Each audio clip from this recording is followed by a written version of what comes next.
नमस्कार, बहुत स्वागत है आप सभी का। आप देख रहे न्यूज इंडिया, आपके साथ मैं हूं मनीषा शर्मा।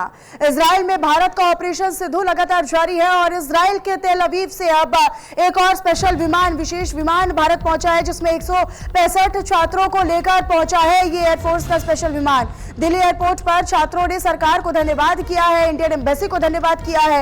ईरान इसराइल में लगातार बढ़े तनाव के बाद अब छात्रों को वापस दिल्ली लाया गया है, स्वदेश लाया गया है। केंद्रीय राज्य मंत्री डॉक्टर एल मुरुगन ने वापस भारत लौटे तमाम छात्रों का स्वागत किया है, जिसमें 165 छात्र शामिल हैं।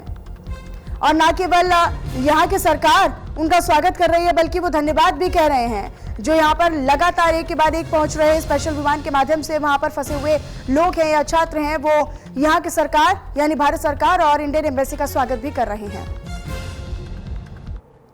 वो एंड हो चुका है, तो अब सेफ है। तो स्थिति सामान्य थी, लेकिन थोड़ा भय था कि कभी वो मिसाइल जो गिरेगी वो आपके मकान के ऊपर गिरे, तो उसलिए थोड़ा सा भयभीत थे। अन्यथा लगभग सब कार्य वह सब सही चल रहा था। शुक्रिया, धन्यवाद।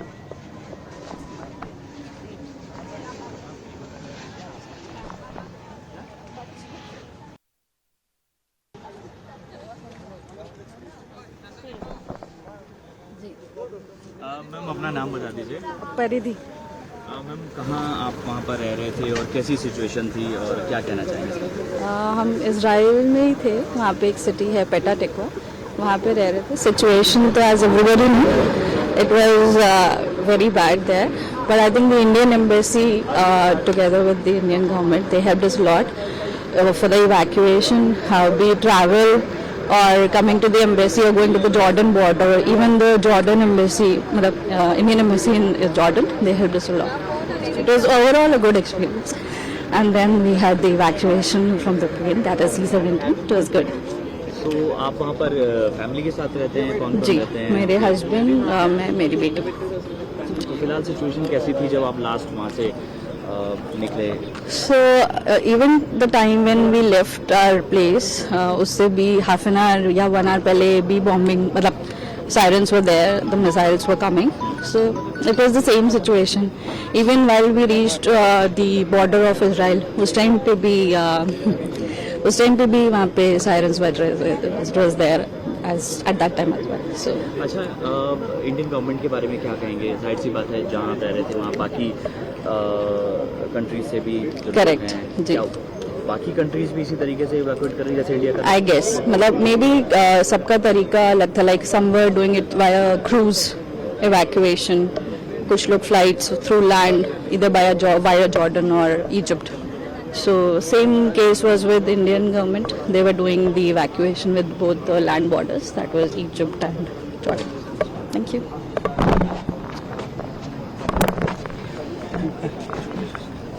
नमस्ते। हम तो अभी 24 घंटा से ही फ्लाई कर रहे हैं उधर से, और जैसे कि आपको पता होगा, सुषमा स्वराज मैम जब थे उन्होंने भी एक बात बोली थी कि if you are Indian citizen, if you want stuck in Mars, then we will evacuate you. और अभी जो जेपी सिंह सर है हमारे, जो जिनके दी डिप्लोमेट मूवी में जिनका रोल किया गया था, तो वो इजराइल में थे अभी, तो हमें काफ़ी भरोसा था कि हम आ जाएंगे अगर सिचुएशन ज़्यादा एस्केलेट होता है तो thanks to India government, they bring back home via Jordan, and also when we are coming to Israel to Jordan border, there are some missile attacks between the roads, but we are safe and we see the happy faces right now. Indian government के बारे में क्या कहेंगे, जिस तरह से आपको safely rescue वहाँ से किया गया, किस तरह से ये पूरा रहा? क्या देखिए, गवर्नमेंट ने बहुत तो सपोर्ट किया है, और हमें भी गवर्नमेंट के ऊपर काफ़ी भरोसा था, क्योंकि जो मोदी जी है हमारे, जिन्होंने अभिनंदन वर्धमान को भी ले आए थे पाकिस्तान से, और इजराइल तो हमारे फ्रेंडली कंट्री है, तो हमें काफ़ी भरोसा था कि अगर ज़्यादा एस्केलेट होता है तो इंडिया गवर्नमेंट हमें इवैक्यूएट कर देगा। तो 2 दिन में जो एम्बासी है वहाँ पे, और जेपी सिंह सर जो है वहाँ के एम्बेसडर, उन्होंने सबसे कोऑर्डिनेट करके सुरक्षित थे, और हमारे हॉस्टल से ही जाके हमें पिक किए। ऐसा नहीं कि कहीं पे, पूरा हॉस्टल से लेके बॉर्डर तक आए, फिर बॉर्डर से दूसरे बहुत अच्छे बॉस से काफ़ी अच्छे व्यवस्था के साथ, मतलब खाना पीना कोई भी दिक्कत नहीं हुआ, ला के हमें यहाँ पहुँचा दिए इंडिया एयरफोर्स में। वहाँ से आ रहे थे। चलिए आगे बढ़ते हुए एक और अपडेट आप तक साझा करी जाए। ईरान ने इजराइल पर फिर से मिसाइलें दागी हैं, ऐसी जानकारी है। इजराइल में एयर डिफेंस सिस्टम एक्टिव हो चुका है और लोगों को सुरक्षित जगहों पर रहने की अपील की गई है। इजराइल में लगातार सायरन बज रहे हैं, अलर्ट जारी हो रहे हैं। तो इजराइल में एक बार फिर से ईरान ने मिसाइलें दागने का काम किया है। ये बड़ी जानकारी आप तक हम साझा कर रहे हैं। इजराइल में लगातार अब सायरन बज रहे हैं, लोगों को अलर्ट रहने की अपील की जा रही है। तो ईरान ने इजराइल पर फिर से मिसाइलें दागी है, ऐसी खबर है और ऐसी जानकारी मिल रही है। दरअसल आईडीएफ की ओर से ये सोशल मीडिया प्लेटफॉर्म पर जानकारी साझा की गई है। लोगों को सुरक्षित जगहों पर रहने की अपील भी की गई है। आईडीएफ की ओर से, इजराइल डिफेंस फोर्स की ओर से बाकायदा औपचारिक ये विचार साझा किया गया और जिस तरीके से इस प्लेटफॉर्म पर ये जानकारी साझा की गई है, आप ये समझिए कि एक बार फिर से ईरान ने इजराइल के ऊपर मिसाइल अटैक किया है, फिर से मिसाइलें दागी हैं लोगों को। हालांकि इजराइल में रहने वाले लोगों को सुरक्षित जगहों पर रहने की अपील की गई है। इजराइल में लगातार सायरन बज रहे हैं, अलर्ट हो रहा है, अलर्ट रहने की अपील लगातार वहां पर जो सरकार है वो कर रही है लोगों से। तो देखिए, एक तरफ सीज फायर हो चुका है और लगातार 12 दिन के बाद अब युद्ध विराम हुआ, लेकिन उसके बावजूद भी अब फिर से मिसाइलें ईरान की ओर से दागी जा रही हैं। आगे बढ़ते हुए एक और अपडेट आप तक साझा करें, वो ये कि कतर हमले के बाद अमेरिका को ईरान की धमकी। यूएस ने हमला किया तो ऐसा ही जवाब मिलेगा, ये ईरान कह रहा है। ईरान अब भी लगातार दरअसल धमकी देता हुआ अमेरिका को नजर आ रहा है। इस बार हमला हुआ, अब के हमला हुआ तो फिर पाकिस्तान अमेरिका का पतन होगा, ये ईरान कह रहा है। जितने अमेरिका ने बम गिराए, हमने उतनी मिसाइलें दागी, ये ईरान ने बड़ी बात कही है। ईरान जो है वो लगातार अब भी इजराइल पर मिसाइलें दागने का काम कर रहा है और इस बीच अब अल्टीमेटम देता हुआ अमेरिका को ईरान नजर आ रहा है। हमने अमेरिका से हिसाब बराबर किया, ईरान कह रहा है। मिसाइल हमले में किसी का नुकसान नहीं हुआ, किसी को नुकसान नहीं पहुंचा, ये एक बड़ा दावा ईरान ने किया है। तो ईरान अब अल्टीमेटम देता हुआ नजर आ रहा है अमेरिका को। यूएस ने हमला किया तो ऐसा ही जवाब मिलेगा और ऐसा ही हाल किया जाएगा। ईरान ने भी आपको बताएं कि कतर में स्थित अमेरिकी बेस पर हमला किया और उसी के जवाब में कतर ने इसे संप्रभुता पर हमला बताया और अपनी आत्मरक्षा का पूरा अधिकार सुरक्षित है, ये भी दावा किया। और कतर ने ईरान ने माना। ईरान के जो औपचारिक अधिकारी हैं, उन्होंने औपचारिक बयान में ये कहा है कि पर्दे के पीछे से कतर की भूमिका काफी अहम रही, लेकिन अमेरिका ने कोई भूमिका इसमें नहीं निभाई है। इससे पहले ट्रंप ने यह साझा किया था सोशल मीडिया प्लेटफॉर्म ट्रूथ पर कि हमारी अपील के बाद और हमारी पहल के बाद दोनों देशों के बीच में सीज फायर हुआ है, लेकिन ईरान के अधिकारियों ने औपचारिक तौर पर इसे नकार दिया है। लेकिन ईरान ने अब ये अल्टीमेटम भी दिया है कि मिसाइल हमले में किसी का नुकसान नहीं पहुंचा है और अगर अब अमेरिका हमला करता है तो जवाब ईरान ऐसे ही देगा।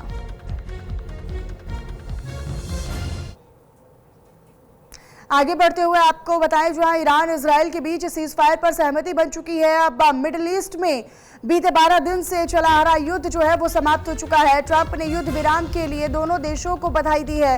बीते 12 दिनों से ईरान और इजराइल के बीच जंग जारी रही और अब वो समाप्त होने पर है और अमेरिकी राष्ट्रपति डोनाल्ड ट्रंप ने बड़ा ऐलान किया है कि दोनों देशों के बीच अब पूर्ण सीज फायर की सहमति बन चुकी है। ट्रंप ने बताया कि ईरान और इजराइल मिडिल ईस्ट में शांति बहाल करने के लिए राजी हो गए हैं, मान गए हैं।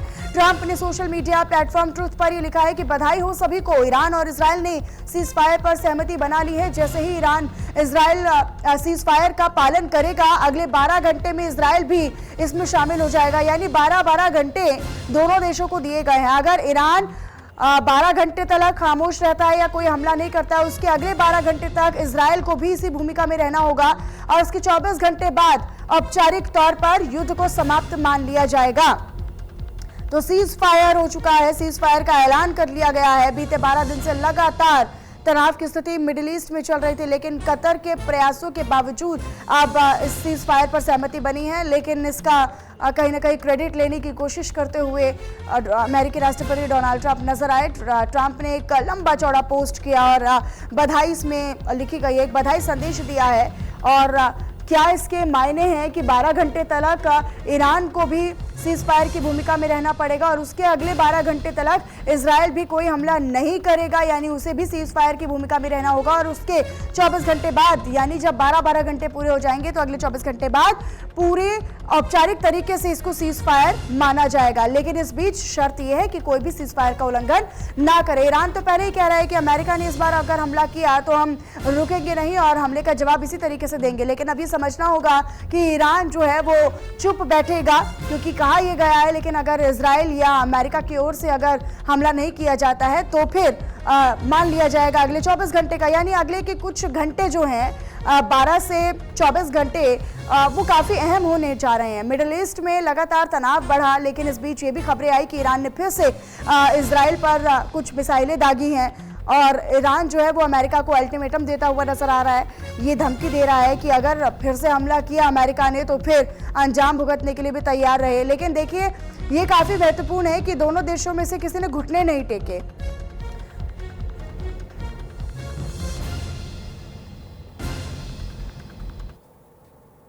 आगे बढ़ते आपको बताया जाए, कतर पर ईरान के हमले का बड़ा असर हुआ है। दरअसल मिडिल ईस्ट में 5 देशों ने अब एयर स्पेस को बंद कर दिया है। Iraq, Qatar, Bahrain, Kuwait, UAE ने अपना एयर स्पेस पूरी तरीके से बंद कर दिया है। कतर में अमेरिकी एयरबेस पर हुए हमले के बाद ये फैसला लिया गया है।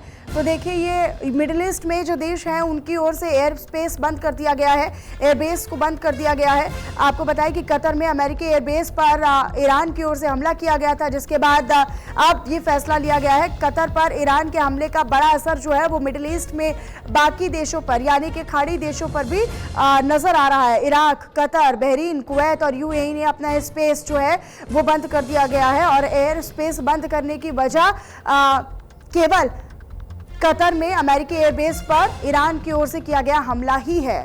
तो कतर पर ईरान ने अमेरिकी एयरबेस पर हमला किया, जिसके बाद असर ये हुआ कि वहां पर जो मौजूद बाकी कंट्रीज हैं, बाकी जो देश हैं, इराक, कतर, बहरीन, कुवैत और यूएई, उन्होंने अपना एयर स्पेस बंद कर दिया है। चलिए, एक और बड़ी खबर आप तक साझा करें इसी से जुड़ी हुई, जहां पर कतर में यूएस मिलिट्री बेस पर हमला हुआ। यूएस मिलिट्री बेस पर ईरान ने हमला किया और ईरान ने यूएस मिलिट्री बेस पर 6 मिसाइलें भी दागी हैं। कतर की राजधानी दोहा में भी धमाके सुने गए हैं, धमाकों की तस्वीरें भी आई। तो ईरान ने यूएस मिलिट्री बेस पर 6 मिसाइलें दागी, ऐसी जानकारी है। कतर की राजधानी दोहा में भी धमाके हुए हैं। तो ईरान ने अमेरिकी एयरबेस पर मिसाइलें दागने का काम किया। कतर में यूएस मिलिट्री बेस पर ईरान ने जब हमला किया, जब मिसाइलें दागी, 6 मिसाइलें दागी, उस दरमियान भी वहां पर जो तनाव की स्थिति थी वो पैदा हो गई और उसी को ध्यान में रखते हुए कहीं ना कहीं कतर ने पर्दे के पीछे से डिप्लोमेटिक तरीके और कूटनीतिक तरीके से इसका प्रयास किया कि दोनों देशों के बीच में जो युद्ध है वो समाप्त हो जाना चाहिए, रुक जाना चाहिए, अन्यथा बाकी देशों तक भी इसका प्रभाव जो है वो बुरा ही पड़ेगा और यहाँ की जनता और बाकी देशों के, मिडिल ईस्ट के और खाड़ी देशों में मौजूद लोग जो हैं वो इन दोनों देशों की जद में भी आएंगे, युद्ध की जद में भी आएंगे। और इसी से फैसला लेते हुए कतर ने कहीं ना कहीं पर्दे के पीछे इस पूरी भूमिका को निभाया, डिप्लोमेटिक और कूटनीतिक तरीके से इस युद्ध को शांत करवाया।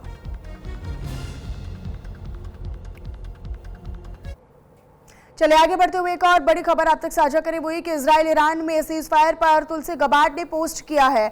अमेरिकी खुफिया एजेंसी के निदेशक का पोस्ट सामने आया है, जहां पर इजराइल ईरान में सीज फायर पर पोस्ट करते हुए उन्होंने लिखा है कि राष्ट्रपति डोनाल्ड ट्रंप ही युद्ध विराम समझौते को करवा सकते थे। ये उन्होंने ट्रंप सरकार को क्रेडिट दिया है। सीज फायर एक बहुत बड़ा प्रयास था। दुनिया के सभी लोगों का आभार जिन्होंने इस सीज फायर में अपना साथ दिया या अपनी अपनी भूमिका निभाई। तो सीज फायर पर एक बहुत बड़ा प्रयास ये रहा, ये तुलसी गबार्ड ने कहा है। दुनिया के सभी लोगों का आभार। और इस सीज फायर को लेकर तुलसी गबार्ड ने ये सोशल मीडिया पर जानकारी साझा की है, पोस्ट लिखा है। अमेरिकी खुफिया एजेंसी की निदेशक हैं तुलसी गबार्ड, जिन्होंने ये पोस्ट किया है और पोस्ट में उन्होंने कहा है कि ट्रंप ही इस सीज फायर को करवा सकते थे, युद्ध विराम करवा सकते थे। ये उन्होंने अब भी ट्रंप को इसका पूरा क्रेडिट दिया है। हालांकि ईरान इससे पूरी तरीके से नकार रहा है। ईरान ये कह रहा है कि ये अमेरिका की या ट्रंप की कोई भूमिका इसमें नहीं है, जो भूमिका है वो कतर की है, जो पर्दे के पीछे से कूटनीतिक तरीके से सीज फायर में भूमिका निभाई गई। चलिए आगे बढ़ते हुए आपको बताया जाए सीज फायर को लेकर ट्रंप ने नया पोस्ट किया है। सीज फायर अब लागू हो चुका है, ये कहा गया है। इजराइल ईरान सीज फायर का उल्लंघन ना करे, ये उन्होंने कहा है। तो सीज फायर को लेकर डोनाल्ड ट्रंप ने एक बड़ा पोस्ट किया है। दरअसल सीज फायर को लेकर ट्रंप ने पोस्ट करते हुए लिखा है कि सीज फायर अब लागू हो चुका है और अब इसका उल्लंघन इजराइल या ईरान दोनों में से कोई ना करे। तो उल्लंघन ना करने की अपील जो है वो ट्रंप ने ट्रुथ पर की है, यानी सोशल मीडिया प्लेटफॉर्म ट्रुथ पर उन्होंने पोस्ट किया है। और ट्रुथ पर पोस्ट करते हुए उन्होंने एक और नया जानकारी साझा की है और ये पोस्ट साझा करते हुए उन्होंने अपील भी की है कि सीज फायर अब लागू हो चुका है और उम्मीद है कि दोनों ही देश इसका उल्लंघन नहीं करेंगे। तो ये बड़ी जानकारी आप तक हम साझा करें। सीज फायर को लेकर डोनाल्ड ट्रंप ने नया पोस्ट साझा किया है। ट्रुथ पर उन्होंने पोस्ट करते हुए लिखा है कि दोनों के बीच में अब सीज फायर जो है वो लागू हो चुका है। सीज फायर अब लागू हो चुका है और इजराइल और ईरान दोनों ही देश अब सीज फायर का उल्लंघन ना करें, यानी किसी की ओर से भी अब हमला नहीं किया जाएगा। तो ये डोनाल्ड ट्रंप ने ट्रुथ पर पोस्ट करते हुए लिखा है।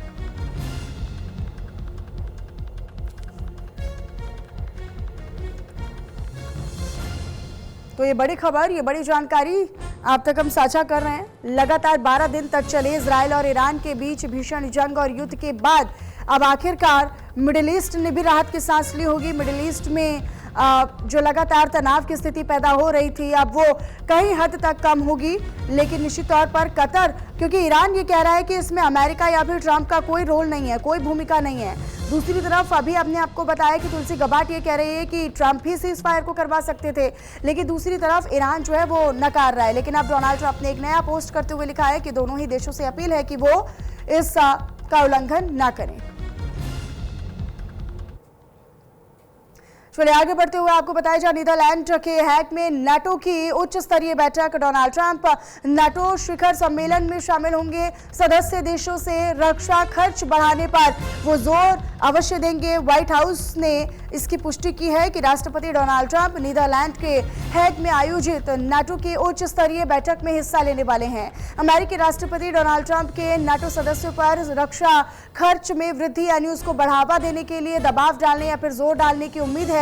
व्हाइट हाउस ने शिखर सम्मेलन के दौरान भी ट्रंप द्वारा की जाने वाली किसी भी द्विपक्षीय बैठक का विवरण जारी नहीं किया है। नाटो की ये बैठक अब ऐसे समय पर हो रही है जब वैश्विक परिदृश्य ज्यादा अस्थिर बना हुआ है। यूक्रेन पर रूस की सैन्य गतिविधियों को लेकर चिंताएं बढ़ रही हैं और ईरान की न्यूक्लियर प्रोग्रेस के बाद अब मिडिल ईस्ट में यानी मध्य पूर्व में भी अस्थिरता फिर से बढ़ रही है। और इन सब के बीच अब ये नाटो की जो उच्च स्तरीय बैठक है और इसमें होने वाली अमेरिकी राष्ट्रपति डोनाल्ड ट्रंप की भूमिका, ये कई सारे सवाल भी खड़े करती है। लेकिन आप देखिए कि काफी महत्वपूर्ण भी होने वाला है। नीदरलैंड के हैग में नाटो की उच्च स्तरीय बैठक में शामिल होंगे अमेरिकी राष्ट्रपति डोनाल्ड ट्रंप और इसमें वो रक्षा खर्च बढ़ाने पर भी जोर देने वाले हैं। तो सदस्य देशों से रक्षा खर्च में वृद्धि करने पर वो निश्चित तौर पर दबाव डालेंगे, ऐसी जानकारी है। व्हाइट हाउस की ओर से कहा गया है।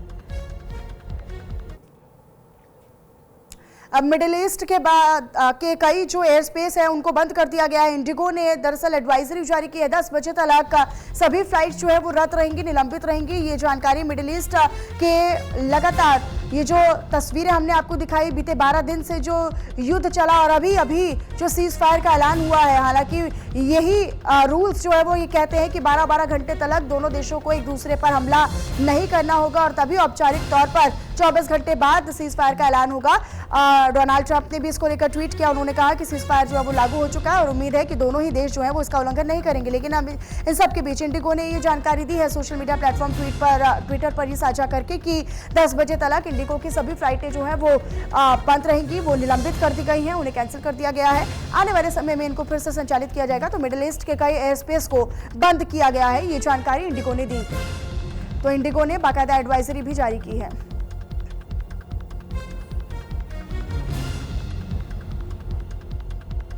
तो सोशल मीडिया प्लेटफॉर्म एक्स पर दरअसल ये जानकारी इंडिगो की ओर से औपचारिक तरीके से साझा की गई है।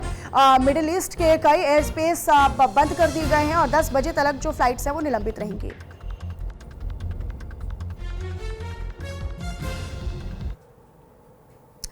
तो देखिए, मध्य पूर्व यानी मिडिल ईस्ट में अमेरिकी एयरबेस अल अदीद एयरबेस, और आपको बताएं कि कतर में मध्य पूर्व में सबसे बड़ा अमेरिकी सैन्य अड्डा है। 24 हेक्टेयर में फैले इस बेस में 100 विमान और ड्रोन मौजूद हैं, और इसके बारे में हम आपको जानकारी ग्राफिक्स के माध्यम से दे रहे हैं। इस बेस में लगभग 10,000 सैनिक रहते हैं। इराक, सीरिया, अफगानिस्तान में ऑपरेशन का केंद्र है नौसेना सपोर्ट एक्टिविटी, जिसे NSA भी कहा जाता है। बहरीन की बात करते हैं तो बहरीन में US नौसैनिक अड्डा है। HMS जुफेयर साइट पर स्थित है। US रक्षा विभाग के लगभग 9,000 कर्मचारी इसमें रहते हैं। अमेरिकी नौसेना के 5वें बेड़े का घर इसे माना जाता है। जहाजों, विमानों और टुकड़ियों को सुरक्षा प्रदान करता है। अली अल सलेम एयरबेस, जो कि कुवैत में है, कुवैत से 55 किलोमीटर दूर दक्षिण पूर्व में अमेरिकी बेस, मध्य पूर्व यानी मिडिल ईस्ट में अमेरिकी सैन्य अभियानों का एक अहम बेस इसे माना जाता है। प्राथमिक रसद, आपूर्ति और कमांड हब के तौर पर इसमें काम होता है। विशेष तरीके से, विशेष रूप से US सेंटकॉम जिम्मेदारी के क्षेत्र में है। अल धफ्रा एयरबेस UAE में है और अमेरिका का महत्वपूर्ण रणनीतिक सैन्य बेस इसे माना जाता है, जहां पर टोही, खुफिया जानकारी जुटाना और लड़ाकू अभियानों का समर्थन यहां पर होता है। बेस में F-22 रैप्टर स्टील्थ फाइटर्स और ड्रोन की मौजूदगी है।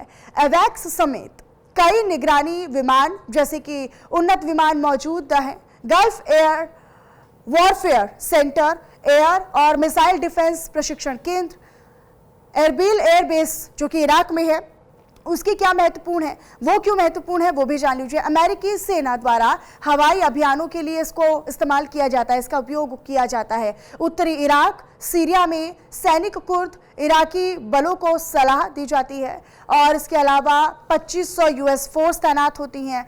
IS के खिलाफ गठबंधन का हिस्सा है। IS के खिलाफ अमेरिकी अभियानों का हिस्सा है बेस। तो ये जहां पर आप कह सकते हैं अमेरिकी बेस है, वहां पर क्या उसकी भूमिका रही है वो हमने आपको बताया है।